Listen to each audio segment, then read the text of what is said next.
जय हिंद साथियों, प्रिय विद्यार्थियों नमस्कार। आज के इस वीडियो में हम पढ़ेंगे कक्षा 12 हिंदी साहित्य की पाठ्य पुस्तक अंतरा और अंतरा का अध्याय विद्यापति। इस पाठ को आमतौर पर थोड़ा विद्यार्थी कठिन समझते हैं, तो इस कठिन समझे जाने वाले पाठ की आसान व्याख्या हम इस पाठ में पढ़ेंगे। तो मैं हूं प्राध्यापक शांतिलाल बिश्नोई और आप देख रहे हैं SLB Hindi tricky YouTube channel. तो साथियों, इस वीडियो को शुरू करने से पहले सभी साथियों से और विद्यार्थियों से विनम्र आग्रह रहेगा कि वीडियो को पूरा देखें, वीडियो को लाइक करें और अधिक से अधिक विद्यार्थियों तक शेयर करें। तो चलिए शुरू करते हैं आज का ये वीडियो।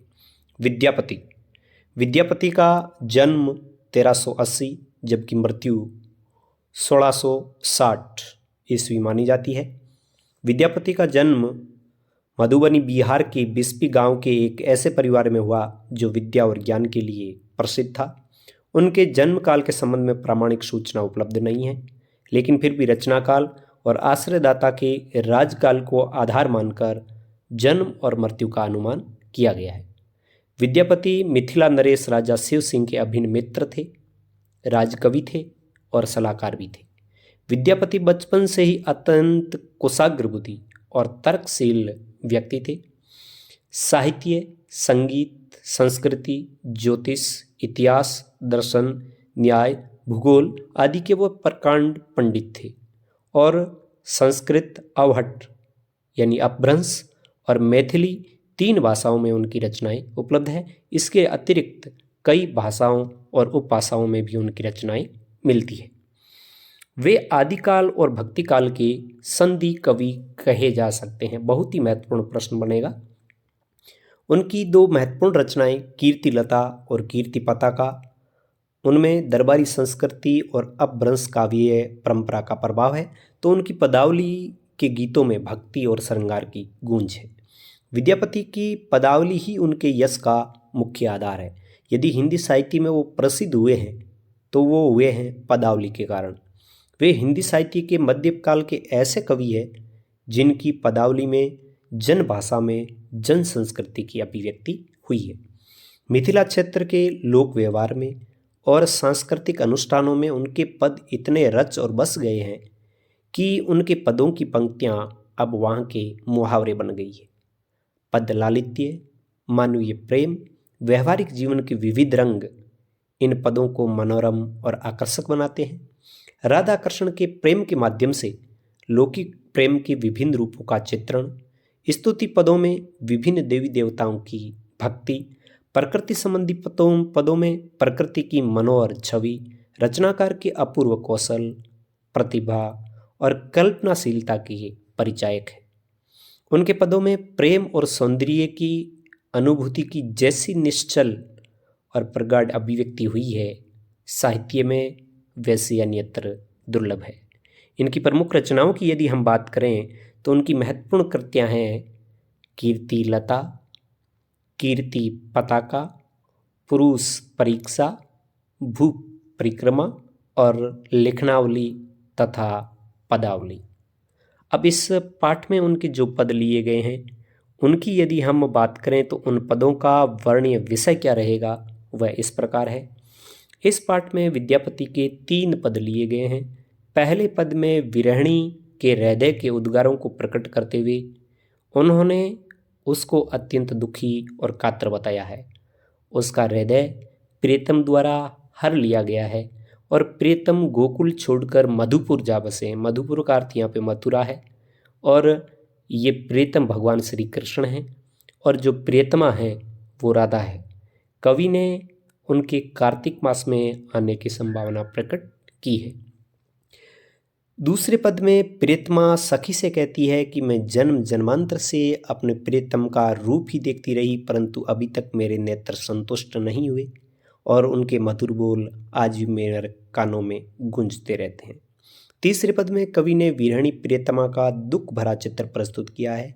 दुख के कारण नायिका के नेत्रों से अश्रुधारा बहे चली जा रही है, जिसके कारण उसके नेत्र खुल नहीं पा रहे हैं और वह विरह की आग में क्षण क्षण क्षीण होती जा रही है। तो प्रिय विद्यार्थियों, ये तीन पदों में हम सबसे पहले पढ़ते हैं प्रथम पद की व्याख्या। प्रथम पद की व्याख्या कुछ इस प्रकार है। के पतिया लय जातरे मोरा पियतम पास, हिये नहीं सहे ऐसे दुख रे भेले सावन मास। एक सरी भवन पिया बिनु रे मोही रहेलो न जाय, सखी अनकर दुख दारुण रे जग के पतियाय। मोर मन हरिहर ले गेल रे अपनो मन गेल, गोकुल तेजी मधुपुर बसे रे कन अपजस लेल। विद्यापति कवि गाओल रे धनी धरु मन आस, आवोत तोर मन भावन रे एही कार्तिक मास।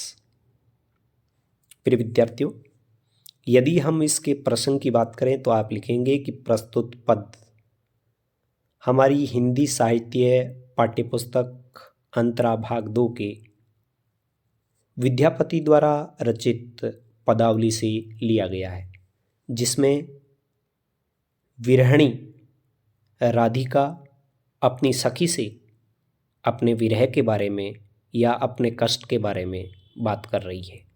और वह कहती है, वो क्या कहती है कि के पतिया लय जातरे मोरा पियतम पास।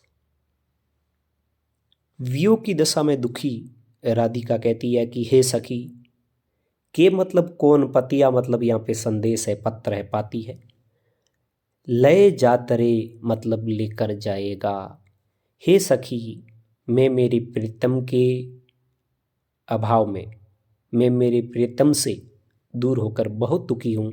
कोई ऐसा है जो मेरा संदेश मेरे प्रीतम के पास ले जा सके। के पतिया लय जातरे मोरा प्रीतम पास। हे सखी, मुझे तो ऐसा कोई संदेश वाहक, मुझे तो ऐसा कोई दूत नहीं दिखाई दे रहा जो मेरा संदेश, मेरा पत्र मेरे प्रीतम के पास लेकर जाए। आगे राधिका कहती है, हिये नहीं सहे ऐसे दुख रे भेल सावन मास। हे सखी, मेरा जो हृदय है वो इस असहनीय दुख को, इस वियोग की पीड़ा को सहन नहीं कर पा रहा है।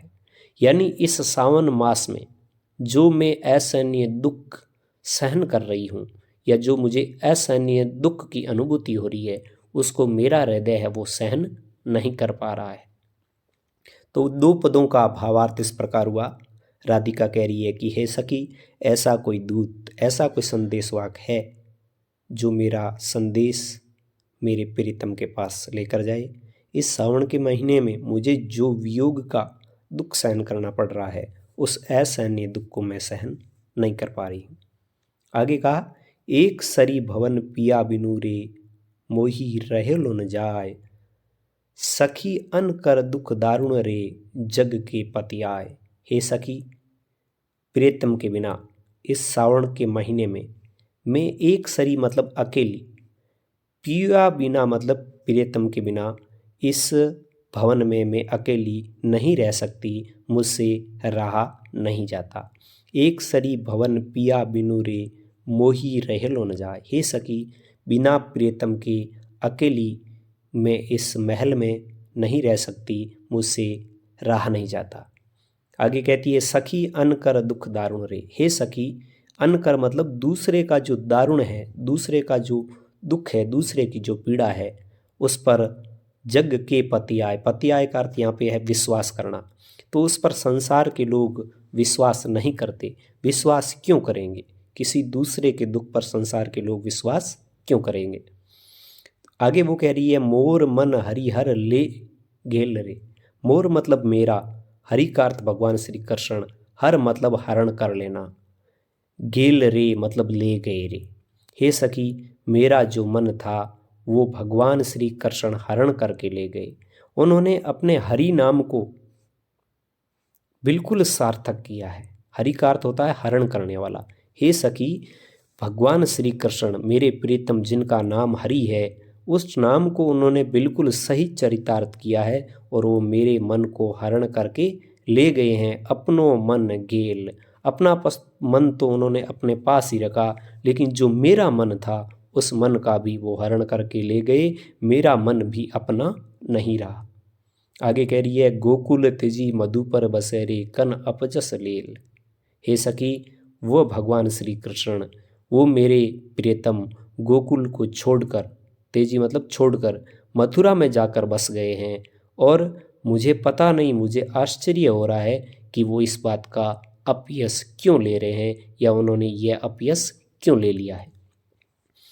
आगे विद्यापति कहते हैं कि विद्यापति कवि गाओल रे। कवि विद्यापति गाते हैं, कवि विद्यापति गाते हैं, कवि विद्यापति कहते हैं कि सखी कह रही है कि हे राधिका, धनी, धनी का अर्थ स्त्री, धरु का मतलब धारण करो, मन यानी मन, आस का मतलब आशा। कवि विद्यापति कहते हैं कि सखी राधिका को समझाते हुए कहती है कि हे उस प्रियतम की स्त्री, हे सखी, तू अपने मन में धैर्य धारण कर, मन में आशा बनाए रख। क्यों? क्योंकि आवत तोर मन भावन रे। तेरा मन भावन जल्द आएगा, कब? यही कार्तिक मास, इसी कार्तिक मास में तेरा जो प्रियतम है वो वापस घर आ जाएगा।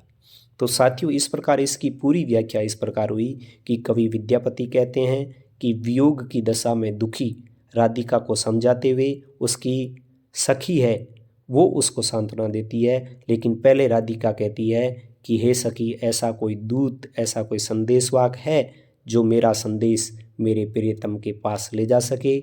मैं इस सावन के मास में जो असहनीय दुख है उसको सहन नहीं कर पा रही हूँ, और प्रियतम के बिना अकेली मैं इस भवन में नहीं रह सकती, मुझसे रहा नहीं जाता। हे सखी, जो दूसरे का दारुण दुख होता है उस पर संसार के लोग विश्वास नहीं करते, यह संसार विश्वास नहीं करता। भगवान श्री कृष्ण का नाम हरि है, उन्होंने उस नाम को बिल्कुल चरितार्थ किया है, वो अपने नाम के ही अनुरूप है, क्योंकि वो मेरे मन का हरण करके ले गए। जो मेरा अपना मन था वो भी मेरा नहीं रहा। वे भगवान श्री कृष्ण गोकुल को छोड़कर मथुरा में जाकर बस गए हैं, पता नहीं उन्होंने ये अपयश है वो क्यों ले लिया है। कवि विद्यापति कहते हैं कि वियोग की दशा में दुखी राधिका को उसकी सखी कहती है कि हे सखी, तुम मन में आशा बनाए रख, मन में धैर्य धारण कर, क्योंकि तेरा जो मन भावन है वो इसी कार्तिक मास में वापस आ जाएगा। तो इस प्रकार प्रिय विद्यार्थियों, साथियों, इस पहले पद की व्याख्या है वो पूरी होती है। अब बात करते हैं विशेष की। इस पद का विशेष आप कुछ इस तरह लिख सकते हैं कि इस पद में राधा की विरह वेदना का निरूपण होने से वियोग श्रृंगार रस का सुंदर चित्रण हुआ है। जग के पतियाये में यहाँ पे वक्रोक्ति अलंकार है, जबकि हरिहर में है वर्ण की आवृत्ति होने से अनुप्रास अलंकार का प्रयोग हुआ है। फिर हरि शब्द, हरि का अर्थ हरण कर ले। श्री कृष्ण ने राधा का मन हरण कर लिया, इसलिए हरि शब्द का प्रयोग भी साभिप्राय है। मैथिली भाषा का प्रयोग वियोग श्रृंगार रस का प्रयोग और माधुर्य गुण का प्रयोग हुआ है। साथ ही पद की जो भाषा है, पद कोमल कांत मधुर पदावली से युक्त है, और जो पद है वो भावानुकूल शब्दों से भी युक्त है।